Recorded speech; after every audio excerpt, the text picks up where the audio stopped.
Bom dia a todos, resolvendo mais uma questão. Vamos ao enunciado.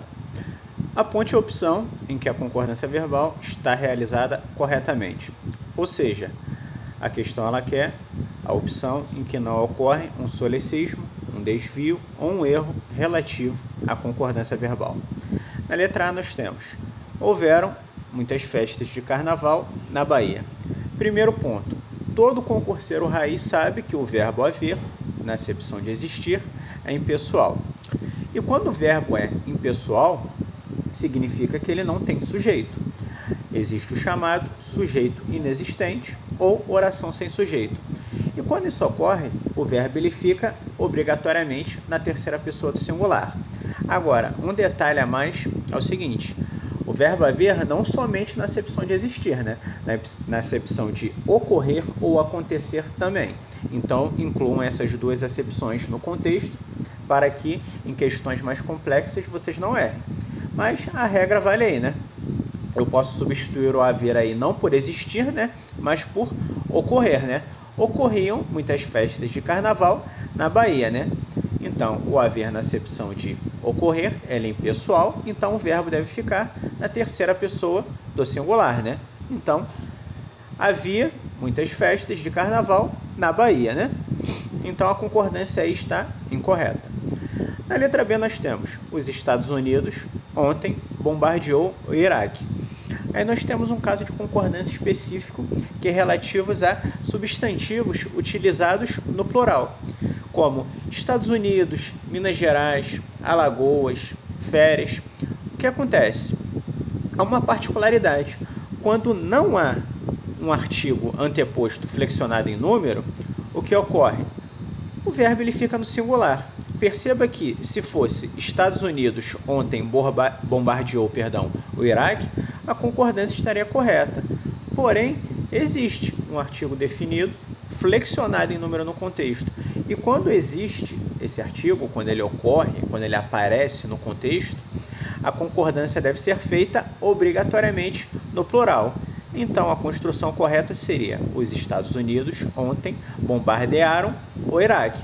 Isso se aplica também a outros substantivos, como os que eu mencionei, Minas Gerais, Alagoas, férias. Agora, cuidado, quando nós temos uma obra literária, como por exemplo Os Sertões, nós devemos tomar cuidado, porque aí há uma facultatividade.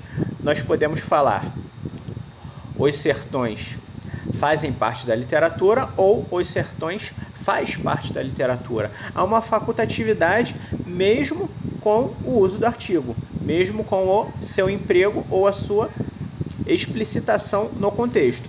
Então, é uma regrinha específica que nós devemos assimilar, Então, devemos tomar cuidado. Letra B também não é o gabarito, Há um solecismo de concordância verbal. Na letra C nós temos: cada um dos funcionários apresentaram boas propostas. Cuidado, por quê? Quando nós temos uma construção com cada um, mesmo que exista um especificador, não há uma duplicidade de concordância. Devemos tomar cuidado com isso. Por quê? Porque existe a regra do coletivo partitivo, Quando eu tenho, por exemplo, a maioria dos eleitores, nós podemos concordar com o núcleo do sujeito, que é a chamada concordância lógica, A concordância que é feita normalmente, mas nós também temos a possibilidade de concordar atrativamente com o especificador, que é o adjunta de nominal. Isso ocorre quando? Ocorre quando nós temos o coletivo partitivo, Ou quando nós temos também, por exemplo, um substantivo que não é um coletivo partitivo, mas é um coletivo, Quando nós temos, por exemplo, a multidão de pessoas. A multidão é um substantivo coletivo, Pela acepção, ela é um conjunto de elementos sintetizado em uma palavra só, e nós temos o especificador. Agora, quando ocorre esse cada um, nós só podemos concordar com o numeral, com um. Ou seja, não há uma dupla possibilidade de concordância. Nesses casos, eu só posso concordar com o quê? Só posso concordar com um. Ou seja, o verbo deve ficar obrigatoriamente no singular. Então, tomemos cuidado para não confundir essa construção, Então, a construção correta seria: cada um dos funcionários apresentou boas propostas. Esta seria, então, a concordância correta. Letra C não é o gabarito. Na letra D nós temos: um dia, um mês, um ano passa depressa. Agora nós temos uma concordância interessante. Por quê? Nós temos aí o que nós chamamos de gradação. Gradação é um ordenamento de elementos de forma que nós temos um clímax ou um anticlímax. O que seria o clímax? É um número de elementos agrupado, que ele é crescente ou decrescente. Neste caso é crescente, né? Um dia, um mês e um ano. O mês é um agrupamento de 29, 30 ou 31 dias, né? Depende do mês. E um ano é um agrupamento de quê? De 12 meses. Então, nós temos aí um clímax, né? E o que acontece quando nós temos núcleos em gradação? Quando existem núcleos em gradação, nós temos uma dupla possibilidade de concordância. Nós podemos concordar com todos os núcleos, que é a concordância lógica, né? Como eu citei no caso acima.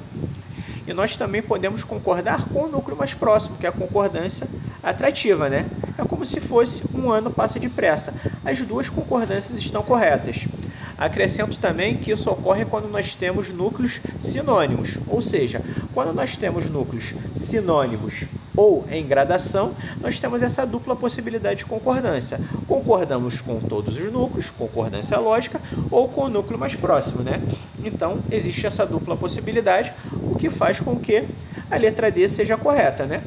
Porém, analisemos a letra E, que também é importante para a reflexão, né? Na letra E nós temos: aconteceu vários fatos marcantes na minha vida. Aí devemos tomar cuidado. Por quê? O verbo haver, na acepção de existir, ocorrer ou acontecer, ele é o quê? Impessoal. Porém, o verbo acontecer ou o verbo existir, estando empregado explicitamente, ele é um verbo pessoal. Tem sujeito e com ele concorda. Qual o sujeito do período? Vários fatos, né? O núcleo do sujeito é o substantivo fatos, né? Está flexionado em número, e nós temos esse vários aí, que é um pronome adjetivo indefinido e funciona como adjunta de nominal. Faz parte do sujeito, mas é um especificador, né? Então, colocando na ordem direta, nós percebemos que o verbo ele deve ser flexionado, né? Vários fatos marcantes aconteceram na minha vida. Essa seria, então, a concordância correta no contexto. O gabarito da questão, então, é a letra D, né? Revisando os conceitos, a letra A está incorreta, porque nós temos o verbo haver na acepção de ocorrer, né? Quando o verbo haver ele está na acepção de acontecer, ocorrer ou existir, nós temos um verbo impessoal, né? Impessoal e transitivo direto. O que está após é o objeto direto, então o verbo fica obrigatoriamente na terceira pessoa do singular, construção incorreta. Na letra B nós temos um substantivo que é empregado no plural e como nós temos o artigo, o verbo deveria estar no plural. Na letra C é o que eu disse antes, né? Quando nós temos cada um, mesmo com o especificador, nós devemos concordar com um, então o verbo deveria estar no singular. Na letra D, que é o gabarito, nós podemos concordar com todos os núcleos ou com o núcleo mais próximo, né? Então, nós temos uma dupla possibilidade de concordância. Em primeira instância, a lógica, concordando com todos os núcleos. Em última instância, a atrativa, né? Concordando com o núcleo mais próximo. Na letra E, por fim, nós temos o verbo acontecer, que é pessoal. Temos um sujeito explícito, vários fatos marcantes, né? Que tem por núcleo fatos. Fatos aconteceram. O verbo concorda com o sujeito em número e pessoa. Essa é a regra base relativa à concordância verbal. Então, temos uma concordância incorreta na letra E, gabarito letra D. Caso tenham gostado, inscrevam-se no canal e deixem um like.